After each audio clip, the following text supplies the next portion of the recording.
Hoje nós damos início à meditação aqui de 1 Pedro, capítulo 1. Se você tem sua Bíblia, vamos meditar nela.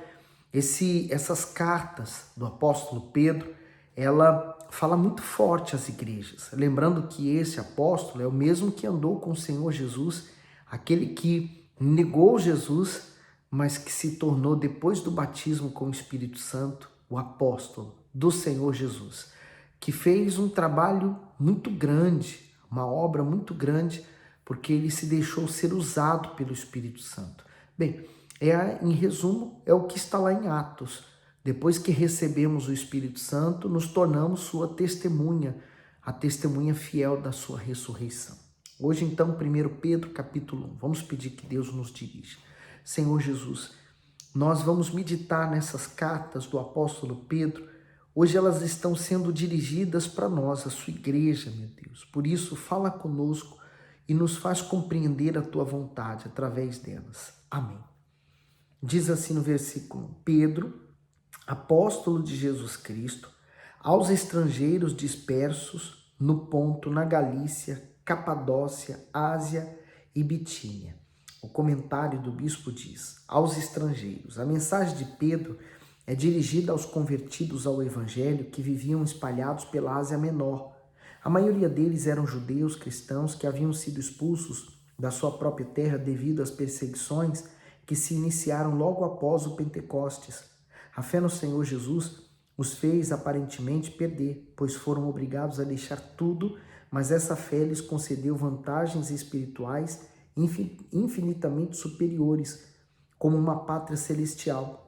Os filhos de Deus vivem como estrangeiros neste mundo, peregrinos nessa terra, assim como um viajante que não se apega a nada, porque considera superior o seu destino final. As 5 províncias citadas pelo apóstolo mostram a proporção da dispersão. Porém, mesmo distantes e afligidos, os cristãos são encorajados a se manterem firmes na fé e alegres com o alto privilégio de terem sido escolhidos por Deus, não somente para serem salvos, mas também para testemunhá-lo ao mundo.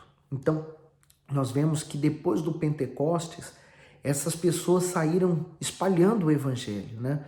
Elas não negaram sua fé de cristão, mas elas saíram espalhando, propagando.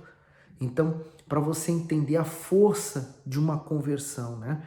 O 2, eleitos segundo a presciência de Deus, Pai, em santificação do Espírito, para a obediência e aspersão do sangue de Jesus Cristo. A graça e paz vos sejam multiplicadas. O comentário do bispo diz: eleitos para a obediência. Os eleitos de Deus são os salvos, aqueles que verdadeiramente são fiéis ao Senhor Jesus e por isso formam sua igreja invisível neste mundo. O propósito desta eleição culmina na obediência prazerosa e constante à vontade do Altíssimo. Isto é, a obediência e a escolha divina andam de mãos dadas, pois a salvação é operada pela fé e a fé é comprovada com a obediência. Continuando no 3. Bendito seja o Deus e Pai de nosso Senhor Jesus Cristo, que segundo a sua grande misericórdia, nos gerou de novo para uma viva esperança, pela ressurreição de Jesus Cristo dentre os mortos. Então, é exatamente isso que acontece na conversão. Há uma morte para aquela velha vida, né? Ele se distancia daquela vida velha que ele levou até aquele instante, porque agora ele passa a viver uma novidade de vida, uma vida completamente diferente daquela que ela viveu. O comentário do bispo diz: nos gerou de novo. A vida é o dom de Deus, portanto, receber um corpo com saúde e força para viver é motivo de agradecimento a Ele. Porém, nada dá mais satisfação ao Altíssimo do que conceder uma natureza espiritual ao ser humano, pois somente Ele lhe dá condições de viver com Ele na eternidade. Aqueles que são regenerados experimentam a vida plena e abundante conforme a idealização do Criador. Isto é, vivem de modo superior, justamente porque reconhecem os sentidos espirituais para se conduzirem neste mundo com fé, santidade, justiça, pureza e temor.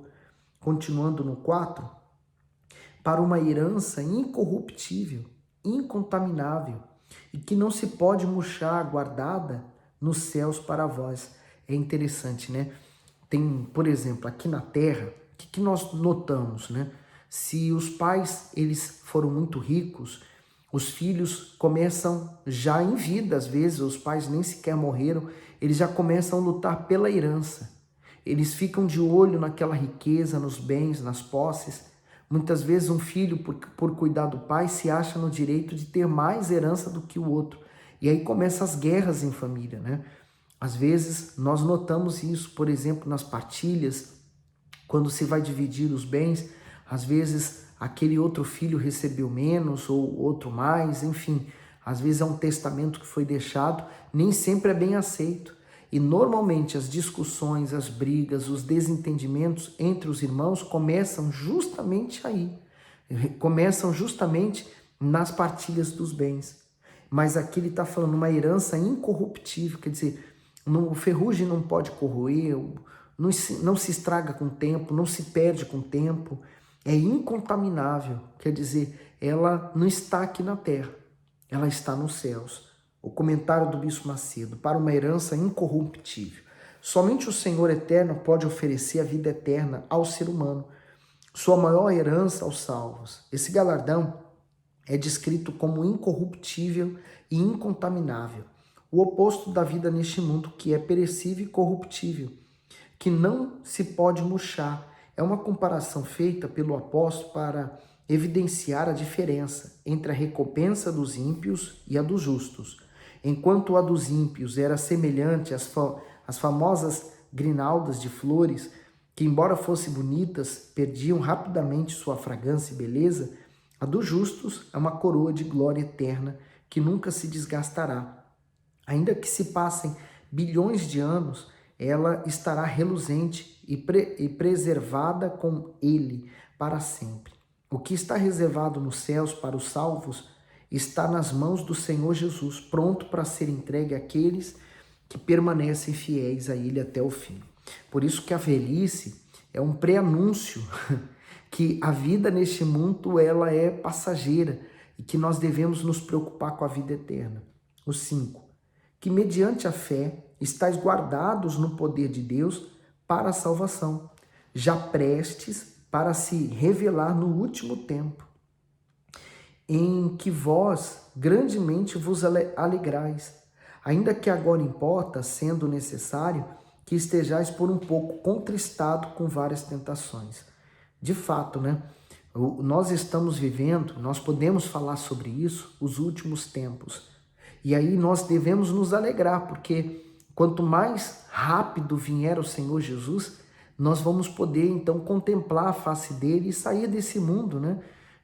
Terminar a nossa jornada aqui neste mundo. O comentário do bispo diz assim: a prova da vossa fé, com a finalidade de ensinar o valor imensurável da fé, os meios que o Altíssimo usa para depurá-la, o autor faz uma analogia que nos remete ao teste de purificação do ouro. Para eliminar as impurezas do metal, o ourives leva o ouro às mais altas temperaturas, contudo a ação do calor só lhe faz bem, pois o deixa ainda mais puro. Dessa forma, Deus também providencia aos seus filhos meios para que sua fé seja posta à prova, a fim de que ela seja livre de toda sujeira e brilhe ainda mais aos seus olhos. Entretanto, qualquer comparação ainda é pequena perto do valor da fé. Mesmo que o ouro seja forte e caro, ainda assim parece em contraste a genuína fé, que é indestrutível. Então, por almejar aprimorá-la em nosso ser a cada dia, o Senhor permite os momentos de lutas, em que somos desafiados a manifestá-la com mais pureza. Por isso, não se deixe abater quando vierem as provas em forma de perseguições, adversidades ou injustiças. Quando o Todo-Poderoso encontra em nós uma preciosa confiança e firmeza, mesmo que estejamos em aflição, ele recebe a honra e o louvor que mais lhe agrada. Por isso que ele fala, né? Entretanto, qualquer comparação ainda é pequena perto do valor da fé. E aí, por isso que ele está falando sobre essa prova, né? Ele diz no 7, para que a prova da vossa fé, muito mais preciosa do que o ouro, que parece e é provado pelo fogo, se haja em louvor e honra e glória na revelação de Jesus Cristo. Aí você diz a prova da fé, exatamente. Por exemplo, o Senhor Jesus foi levado pelo próprio Espírito Santo ao deserto para ser tentado. Então, naquele período que ele foi ali tentado, é como se o fogo estivesse o aquecendo. E então, quando terminou aquela prova, ele se tornou mais puro ainda. O que acontece conosco? Quando nós enfrentamos um deserto, uma luta, um problema, uma situação que nos leva a ir para os pés do Senhor Jesus, então nós estamos sendo provados. É como se estivéssemos passando pelo fogo. Aquele que é o ouro, né? O cristão verdadeiro, ele vai se tornar ainda mais forte, mais valioso, mais precioso para o seu Senhor. No 8, ao qual, não havendo visto, há mais, no qual, não o vendo agora, mas crendo, vós alegrais com gozo indescritível e glorioso. De fato, Pedro, ele presenciou, né, todo o ministério do Senhor Jesus, a sua morte e também sua ressurreição. Ele foi bem-aventurado, mas aqui ele chama que aqueles que não viram, eles também são muito bem-aventurados, né? Alegrais com gozo indescritível e glorioso, alcançando o fim da vossa fé, a salvação das vossas almas. O comentário do bispo do 8 diz, não o havendo visto, há mais, bem-aventurados os que não o viram e creram. Essas palavras do Senhor Jesus mostram que o Senhor considera a fé dos cristãos de hoje mais preciosa do que a fé daqueles que viram e ouviram o Salvador pessoalmente. Nós não o vemos, mas cremos nele e no seu caráter fiel. Assim, para mostrar sua aprovação, Deus concede aos que vivem pela fé uma alegria indescritível e a certeza da vitória nas situações mais adversas. O comentário do 9, o fim da vossa fé. O objetivo da nossa fé é, sobretudo, preservar a salvação. Não é somente obter o socorro divino em tempos de angústia ou alcançar conquistas terrenas, como muitos pensam. Sabendo da importância de mantermos viva a fé no Senhor Jesus, o diabo usa vários meios para neutralizá-la, lançando dúvidas e distrações para impedir o seu crescimento. Por ter esse valor tão precioso, o justo não pode permitir que nada abale sua confiança no Senhor. Ainda que sofra perdas dolorosas, decepções e tristezas neste mundo, ele nunca pode perder a fé, pois somente ela concede a posse total da vida eterna. Então, esse é o fim da nossa fé, uma fé que não vai alcançar apenas benefícios neste mundo, mas sobretudo a salvação. No 10, do qual salvação inquiriram e trataram diligentemente os profetas, que profetizaram da graça que vos foi dada. Quer dizer, o Velho Testamento, né? Ele sempre apontou para o Senhor Jesus. Por isso que o Velho Testamento não está anulado. Ele, na verdade, agora, ele tem todo o sentido no Novo Testamento. Agora, através do Novo Testamento, nós compreendemos muito melhor o Velho. O 11, indagando que tempo ou que ocasião de tempo o Espírito de Cristo que estava neles indicava anteriormente, testificando os sofrimentos que a Cristo haviam de vir e a glória que se lhes havia de seguir, aos quais foi revelado que, não para si mesmo, mas para nós, eles ministravam estas coisas que agora vos foram anunciadas por aqueles que pelo Espírito Santo enviado do céu vos pregaram o Evangelho, para os quais coisas os anjos desejam bem atentar. Portanto, cingindo os lombos do vosso entendimento, sede sóbrios e esperai inteiramente na graça que se vos ofereceu na revelação de Jesus Cristo. Então, cingindo vós os lombos do entendimento é através da palavra de Deus. E eu acho interessante essa palavra, sede sóbrios, porque a sobriedade nos faz pensar, refletir, analisar. nós estamos em pleno sentido, em pleno raciocínio. Então nós estamos pensando, porque o diferente do sóbrio é aquela pessoa que perdeu os seus sentidos. Ela está embriagada. E você pode notar uma coisa, o brilho desse mundo, os desejos, os prazeres que esse mundo proporciona para as pessoas, ela deixa a pessoa entorpecida, embriagada, não deixa ela ver ou atentar para as coisas de Deus.